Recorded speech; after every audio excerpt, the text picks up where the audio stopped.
Wanted to see what I would look like as an avatar character. OMG, I'm hot.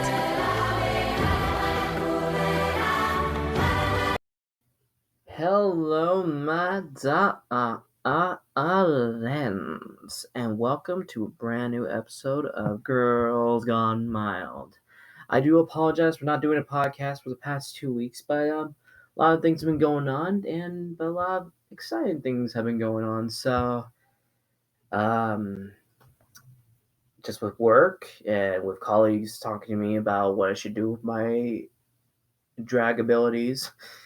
We're gonna be talking about me almost getting into Rock of Ages in my drag, and I'm also gonna be talking about the new musical I'm writing, and that's gonna be a lot of fun. I hope everyone's enjoying their Wednesday evening, and if you are joining your Wednesday evening with me, thank you so much. I appreciate you all, and I love you all very much, and I hope you enjoy what we're gonna be talking about today. So, without further ado, why don't we just get to it? Well, first off, I just want to say that I will be at Pride in June in Warren, Ohio this year. This is going to be exciting because this is my first Pride event that I'm going to, and it's going to be a lot of fun. I'm going to get to represent my work at Macy's and with some of my other colleagues, and that's going to be a lot of fun. It's going to be a great experience because we've never done something like this before, and get to interact with other queens, get to see some of my fellow drag queens as well that might be performing. I don't know. Once I get more information on that, it's going to be a lot of fun. But a lot of people at my work have been talking to me about my drag skills, with my makeup skills and everything. Some of them have been telling me that I should be going on RuPaul's Drag Race, which I didn't really think about it until I got embarrassed with my makeup. Maybe that would be a good idea down the line. I don't know. It wouldn't be the first time that a straight man who does drag has been on the show before. But I don't know. It would be a good experience. A lot to think about right there. I would be honored to be on the show. And I don't know. I don't know what I would think about it if I was on it. It would be interesting to see. It would be interesting to work with other queens around the world and also meet RuPaul face to face. I mean, it would be fun, but I think that will be saved for down the line in the future. As my drag is taking off. Don't get me wrong, but I would like for it to increase more and get more people involved more to see where that leads. There are many doors opening for this, and there's a lot of great opportunities for this. I don't know. I guess we'll have to see because a lot of my coworkers are supporting that and they really want me to do that. I just don't know if I'm ready for that yet. But they have also been telling me that because I have such great makeup skills, that I should be going to well, in a way, I should be transferring to the cosmetic department in Macy's. I have considered it. I have considered of doing that. Maybe that's also maybe down the road. I don't think I'm ready for that yet. Plus, since I enjoy what I do. Yes, sometimes at work there are days that I struggle and there are days that I get through it. But I work my ass off, and I like walking around and I like moving stuff. I like, just basically doing the all the behind the scenes work that nobody gets to see. And unfortunately, that takes a lot of hours and a lot of preparation to do. And I don't know if I could just transfer over to a different department where we don't know what's going to happen. Because those ladies at the cosmetics department have worked there many, many years. And I can't just really go over there. Not saying that I'm going to show off that I'm better than them, because I'm pretty sure they're better at what I do. Well, they're not drag queens, but I'm talking about makeup wise. But I feel that I won't get the hours that I'm getting right now. I feel like there's going to be times where I'm going to have to make it work with some customers, because sometimes our customers will be rude and cruel to us. And I can talk to people. I am a people person, but it just depends on who's going to talk back and who's going to cooperate, and if they're willing to put in the effort to let me help them. But like I said, it's down the road. It's not going to happen right now, but it's just there's a lot to consider. There's a lot of things that could happen. This that did happen. There's a lot of things that could happen bad, and just all the things that are going through my head. But I appreciate that my coworkers are looking out for me and want me to do what's best for me. Because some of my coworkers feel like, well, I mean, I wouldn't say they're worried, but they are concerned because they feel like I'm gonna be stuck with Macy's forever. Well, it's not a career. Macy's is not my career. It's just a job to make sure I'm making money to pay my bills and do what I love for a living, and that is the drag. We don't know what the future will hold for us. I thought the future was holding for acting for me, because I've done acting my whole life, and now that I basically given it up, and we're looking at drag now. But who knows? Maybe drag won't be in my future. Maybe it'll be something else. I don't know. But I'm very confident that drag is will continue to be in my future and probably be my career ultimately, which it is. But I just want to give a big shout out to my coworkers. Thank you so much for all the love and support, and I appreciate you looking out for me as I would look out for you guys. Lots of love. So I want to talk about the new musical I am writing. Um, for most of you who don't know, I do write scripts as a hobby, and I would probably say for the past, Jesus, I would probably say for the past 2 years, I have not been. Well, in a way, I've still been doing it, but I have not been completing the scripts I have been writing over the past 2 years because I just don't have the inspiration to finish it, or I come to realize that the script's not going to work, and it's just I lost the inspiration to do it. Um, but for this one, I ended up getting the inspiration to actually write a musical because, and it's weird because I got the inspiration when I did uh, my song cover Rebel Yell from Billy Idol. And then I started to gain even more when I was working on my song cover on Detroit Rock City. And I realized maybe I can make a musical film out of this. Um, so it was very interesting. Which, by the way, my song cover Detroit Rock City will be premiering on May 15th, which is my father's birthday, who passed away 5 years ago. He would have been 55 this year. God, he died so young. Still didn't make it to 50. It was just, still to this day, wow. But I thought that would be a good birthday present for him this year to premiere my song cover, Detroit Rock City.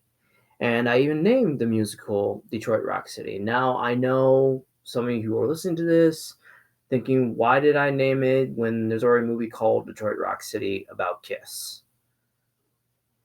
Well, because I felt like it was the right title to put it, since the musical does take place in Detroit, and I would say it has some similarities to the musical Rock of Ages, but not really.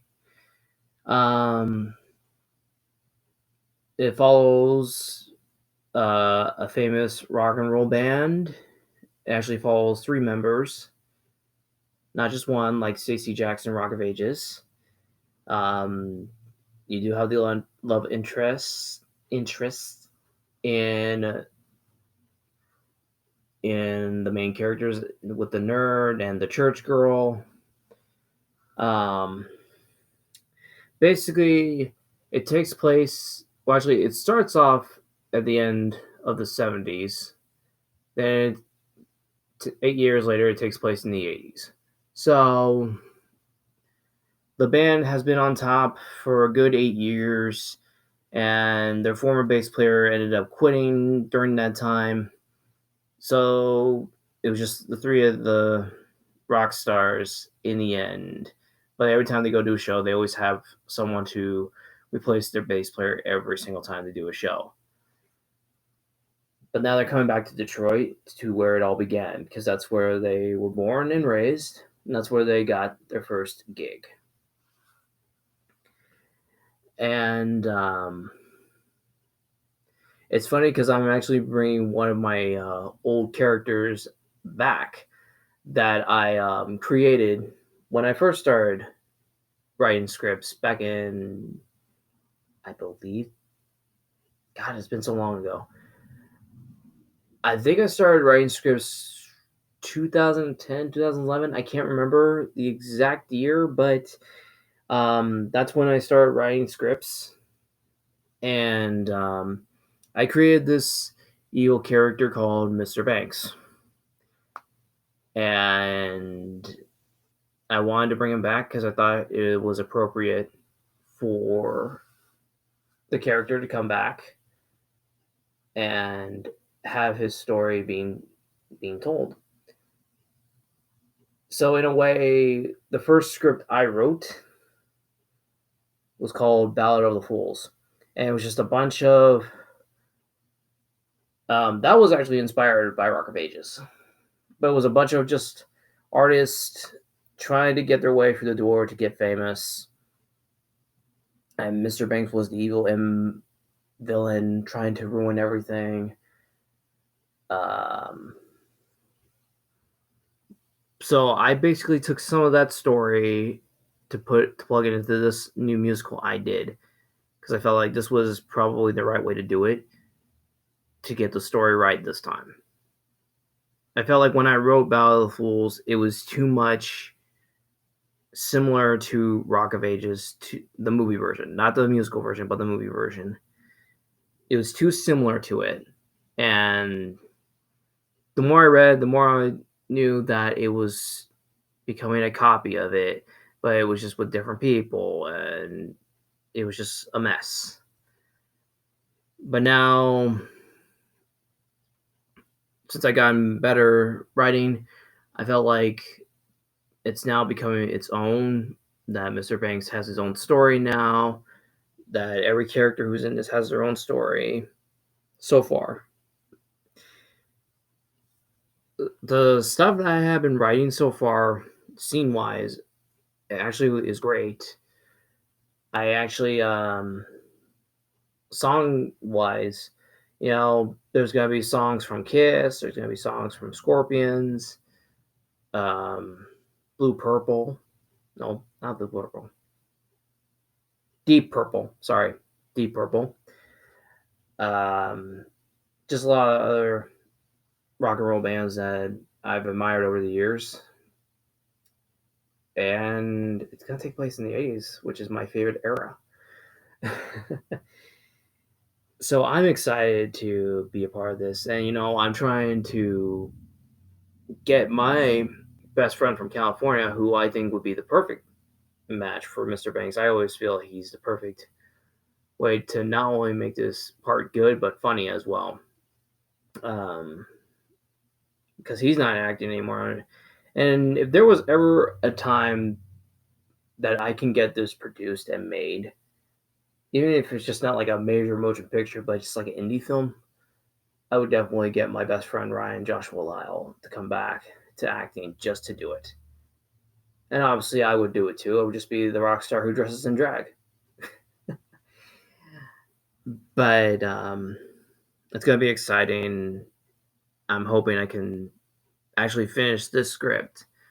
So that's why everyone can read it. And then we'll go from there and see what happens. That should be a lot of fun. And I can't wait to show you guys what I can do. Yes, a drag queen's going to be writing a script. Oh my god. Yes. So, not a lot of people knew about this, but I almost got to audition for Rock of Ages in drag yesterday. Now, granted, I didn't know about these auditions. I didn't know Salem Community Theater was actually doing auditions for Rock of Ages. If I knew, then I would have been campaigning this to audition for one of, maybe for Justice, which was the part that they were asking me to audition for. Justice is the strip club owner in the musical Rock of Ages. If I knew this ahead of time, I would have been campaigning to talk to the board to doing this, and I think it would have been a lot of fun. What happened was I got a message early Tuesday morning, and it was one of my good friends, Melissa, who I done Christmas Carol with a couple years ago. And she told me that she thought it would be perfect if, Diane Marie would be Justice as the strip club owner for Rock of Ages. That would be really cute and really a lot of fun. And when I got that message, I read it and I was just like, wow, I think that would be the perfect opportunity to do that. And it would be great for the community to see that a straight man who does drag can actually do a woman's part. Needless to say, I didn't know Melissa was on the board now. But if she's listening to this, thank you so much for making my day yesterday. But yeah, I was all excited. I was on board with it. She really thought it was the perfect opportunity to do that for Diane to get on stage and do that. I was ready for it. I couldn't go to the audition, but I told them that I was willing to do a video audition, whatever they need me to do, if they were willing to have me. I was ready for it. I was looking over the songs just in case if they did give me the opportunity. I just thought, like I said, I thought it was a perfect opportunity for the theater to do that. It would be great for the community to see that. And, I always wanted to do Rock of Ages. And I always wanted to do it in drag. Why not? Sadly, when she did message me back, she told me that basically it had nothing to do with the drag, but the director had enough girls to be in the show. He needed more guys in general. And since I am not acting anymore as Martin Daniels, she knew that I wasn't going to do it, which she was right. And I mean, it's okay. I'm not mad about it. I'm not sad about it. I was just happy that the theater community is now recognizing Diane Marie to be a part of something that she hasn't done yet. Now I know I've done that Diane's done How the Drag Queen Stole Christmas with the Rust Belt theater company before, but now it's like other theaters are starting to recognize her from what she does and everything else, and that's great. It's amazing to see that they want her to get involved in all of this stuff, and I am so proud that I'm proud of myself because it shows me that I'm doing something with my life, and it shows me that I'm doing something right. And it's okay that I wasn't given that opportunity to audition as Diane Marie for Rock of Ages. But I feel like there will be more opportunities in the future for her to do that kind of stuff. As most of you know, if you were Facebook friends with me, I did say something on Facebook about it. And when I was told I couldn't do it, and like I said, it had nothing to do with the drag. It was just that they had enough girls and they needed more guys. But like I said, I'm not auditioning as Martin Daniels anymore because it's a long story. Like I said, I've told the story many times in the past on my podcast. And there have been people asking me like, well, why don't you still do it without the drag? Like I said, because ever since COVID happened, a lot of shit just hit me at once. And over that time, I started losing my passion for the acting. I tried so many times to get back into it, and when I did, it wasn't making me happy. And it was nerve-wracking for me. I know I could still do it. I know I could still sing and act and dance if I wanted to. I know if there was every time that I felt like I wanted to get back on stage as myself, I would do it. But right now, I don't. And I'm okay with that. I'm completely okay with that because my drag really kept me in check during the COVID. And it's made a lot of people very happy. And I think Diane Marie has become an inspiration to a lot of people around the world.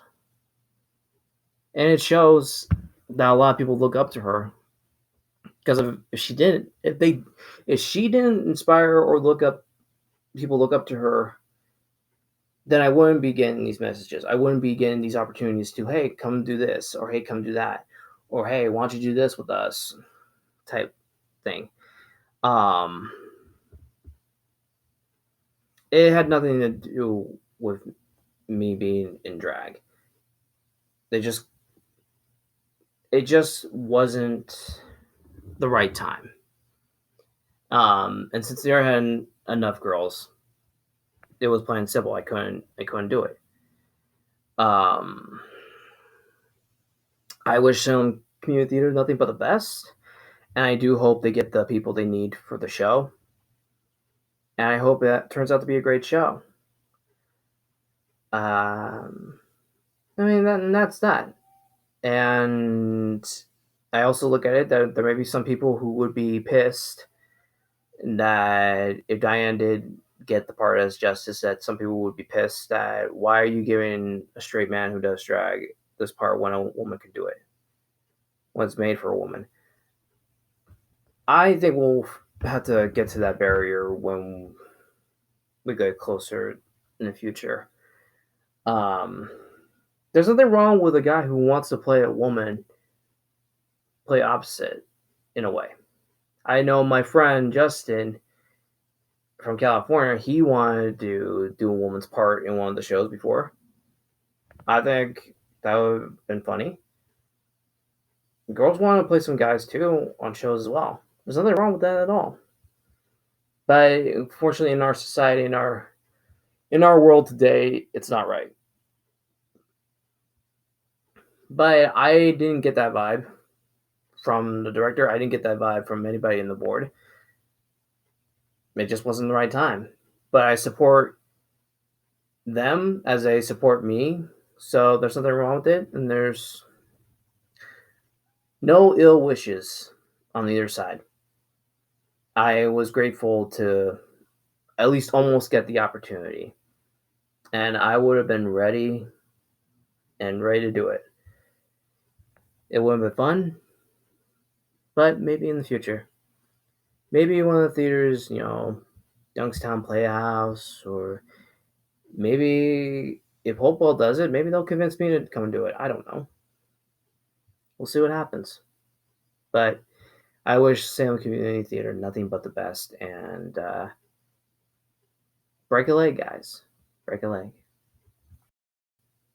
Well, I think we covered a lot today. Told you what's going on for the past 2 weeks. Yeah. Almost got into Rock of Ages, writing a new musical, and I might be a cosmetologist in the future. I don't know. But I'm just enjoying life, taking it one day at a time. Like I said, I'm going to be at Pride in Warren, Ohio next month. It's going to be my first time doing that. And I'm going to be doing it with a lot of great people, with my work mother. I'm trying to perform more often. She always catch me at Club Switch every first Friday of each month when I do open stage. It was a lot of fun this past Friday. And one more thing before I decide to come to a close. I hope all the mothers out there enjoyed their Mother's Day this past Sunday. I love my mother. I love my mother very much, and I hope she enjoyed hers. So, thank you guys so much for tuning in and being a part of this and supporting what I do for a living. I love you all very much. Enjoy the West. Enjoy the rest of your Wednesday evening.